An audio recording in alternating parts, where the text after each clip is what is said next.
Basically, I had come here to inform you that I'm in town. I know many of you are waiting for me. There were a few activities a few days ago. I had a case, but factually I cannot tell you what the trouble is. I've not been accused of corruption. I've been accused of something called willful failure or willful neglect.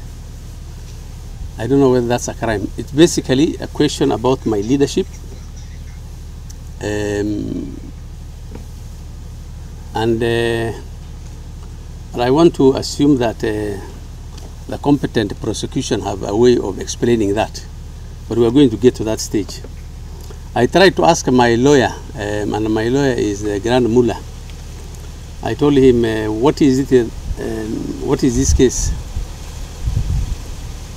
Na he answered me in Kiswahili. He said, hakuna kitu hapa, hii ni shida ya kuwa governor. I don't know what that means. He will also explain maybe there. So there we are. We have a mention, a virtual mention on the 23rd. The magistrate said that I should not access my office. The interpretation of that is, and we want to assume that that is to give way for the prosecution to gather the evidence, if there will be any evidence against leadership failure, and to give them access, and to stop me maybe from interfering with witnesses, if there are any, because I don't know whether there will be any witness to leadership failure. But that has not changed anything in my being the governor of this county.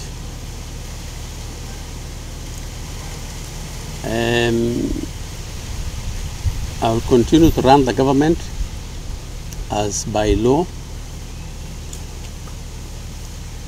and you know that I've not been an office person in Garissa, and because I didn't want to interfere with the operations. I've always operated from here. You know that I've never held any press conference there. I never used to go to that office because of those considerations. So I'll continue to run my office from here. In fact, I will chair my first cabinet meeting on Monday. Here I will show you that time in the next compound. I have a big office there. So nothing has changed. That is the status of our county and for the county issues. Number two, I wanted to comment on an issue which has been of national interest, but the debate has been in Nairobi, so I want to bring it rural, about the dissolution of Parliament, as advised by the Chief Justice.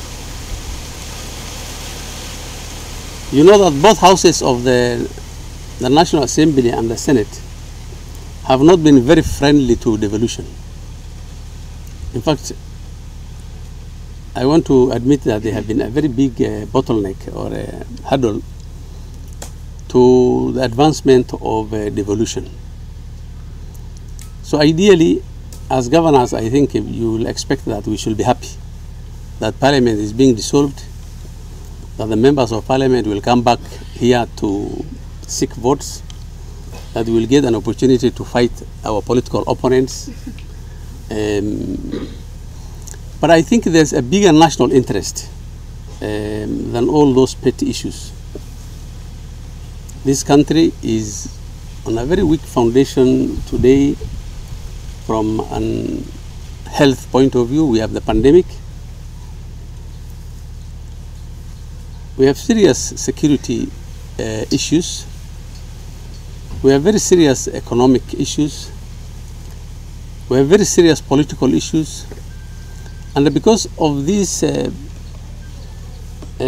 issues, I think it will be reckless to complicate a very difficult situation and dissolve Parliament to attain or to resolve the gender issue. This is the second parliament after the constitution, and there's a reason why I think this issue has not been resolved. The previous parliament did not resolve it. This parliament did not do it. In fact, there have been various bills which were presented and rejected. So we do not want to appear that we are punishing parliament for doing its job. I think in their own wisdom, and we want to believe that in the interest of Kenya, they have refused to pass those bills. Therefore, to dissolve parliament and punish them because they have done their job, I think will be very reckless and very unfortunate. But because of the situation existing in this country, it will not be fair and it will not be right to dissolve parliament. But what do we do under the circumstances? Personally, I will recommend that the president maybe forms a 10-member committee of experts or committee of eminent persons, preferably chaired by a woman scholar who is not a politician or a political activist or agenda activist.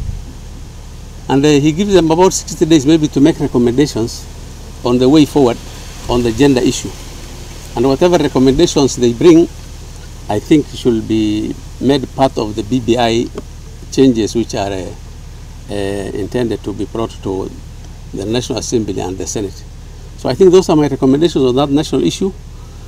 Now I'll give you an opportunity to ask your questions. I know maybe some of you have some burning things. I'll accept 4 questions. So welcome and thank you very much. I'll comment on other county issues as we continue. I'll be here for the next 10 days, 15 days. So I'll comment on them. But if you have any questions, maybe you can ask. So the counties that are running low because of cash, the treasury giving some handles, the revenue bill has been passed by the Senate. As a governor from northern Kenya, what's your take on this? Because there's still frustration for the county to get their money. So, and even staff still receive some salary up to now. I think staff have not earned a salary for the last 2 months. There's a major crisis in social service delivery.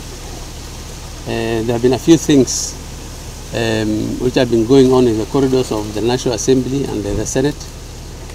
I know that the CARA has been passed by the Senate and sent to the National Assembly 2 days ago.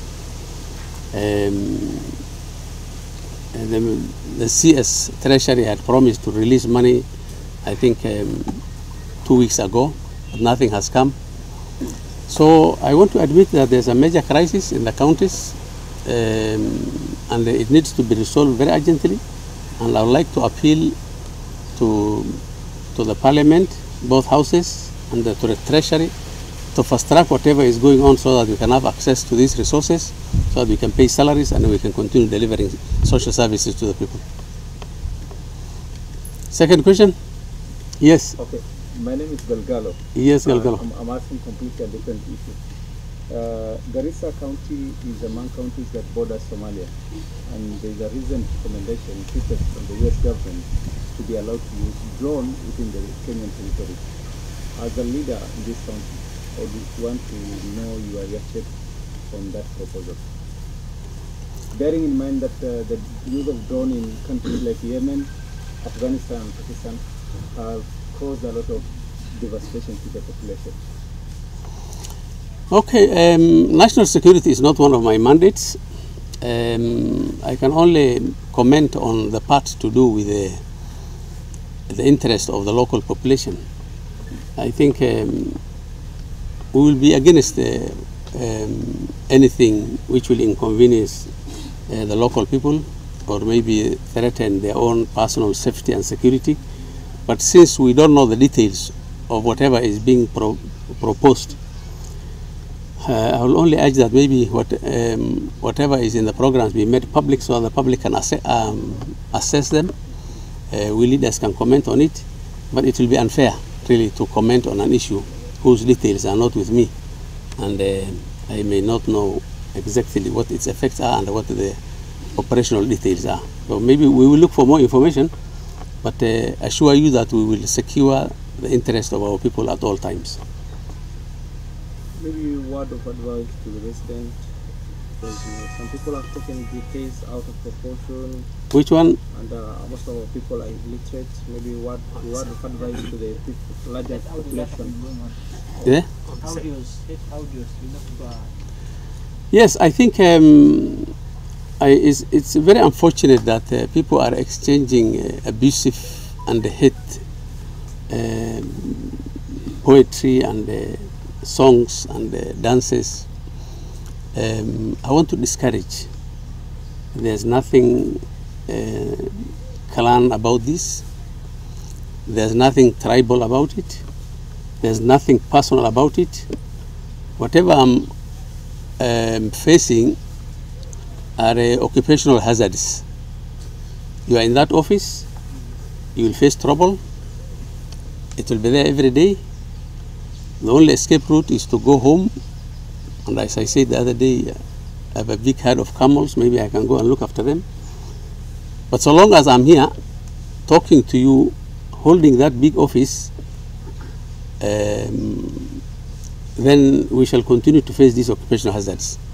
So, and let me confirm that I am not in the mood to escape.